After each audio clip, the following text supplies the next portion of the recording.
কখনো রাস্তার মাঝে পড়ে থাকা ময়লা পরিষ্কার, কখনো বা বৃষ্টিতে আটকে থাকা নালা সাফ। পথচারীদের কষ্ট নিবারণ করতে এ ধরনের কাজ যেন নেশায় পরিণত হয়েছে এই যুবকের। দীর্ঘ 14 বছর প্রবাস জীবন কাটিয়ে দেশে ফিরে কাপড়ের ব্যবসার পাশাপাশি মানুষের জন্য কাজ করে প্রশংসায় ভাসছেন মানিকগঞ্জ পৌরসভার উচুটিয়া এলাকার ইসমাইল হোসেন। তবে এই কাজটা হঠাৎই শুরু করেননি তিনি।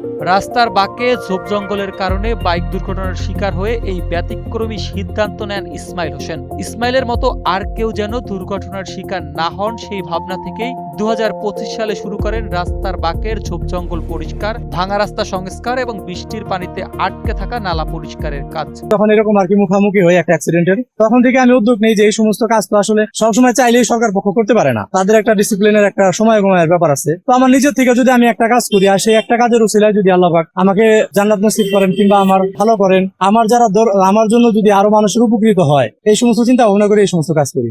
জীবন অবাক না করলে কে করবে? 28% মিল্ক ফ্যাটের অবাক করার সাথে ফ্রেশ মিল্ক পাউডার। জীবন অবাক করুক প্রতিদিন। শুরুতে ইসমাইল একা হলেও এখন শুধু ইসমাইল নয়, তার সঙ্গে সহযোগিতার হাত বাড়িয়ে দিয়েছেন সুমন ও চান মিয়া। অবসর টাইম যেটুকু ঠিক এই টাইমটুকুই আমি ভাইরে দেই। ভাইয়ের কাজগুলো আমার খুব ভালো লাগে, ভাই মানবিক কাজ করে। তবে শুধু মানিকগঞ্জ নয়, ইতিমধ্যে জেলার বিভিন্ন স্থান সহ টাঙ্গাইল ও ধামরাইয়ের প্রায় 2 শতাধিক রাস্তা সংস্কার ও ঝোপঝাড় পরিষ্কার করেছেন ইসমাইল ও তার সহযোগীরা।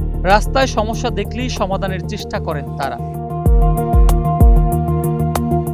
ইসমাইলদের সামাজিক কর্মকাণ্ডের ভিডিও ব্যাপক সাড়া ফেলছে সামাজিক মাধ্যমে। দেশ জুড়ে মানুষের ভালোবাসা ও প্রশংসা কুড়াচ্ছেন তারা। চেষ্টা করতেছে, এটা আসলে জনসাধারণের জন্য খুবই উপকারী একটা কাজ। ভাই আসলে একজন মহৎ মানুষ। ভালো কাজ করতে গিয়ে শুনতে হয়েছে কটু কথাও, কিন্তু মানুষের নিরাপত্তার কথা চিন্তা করে থেমে যাননি তারা।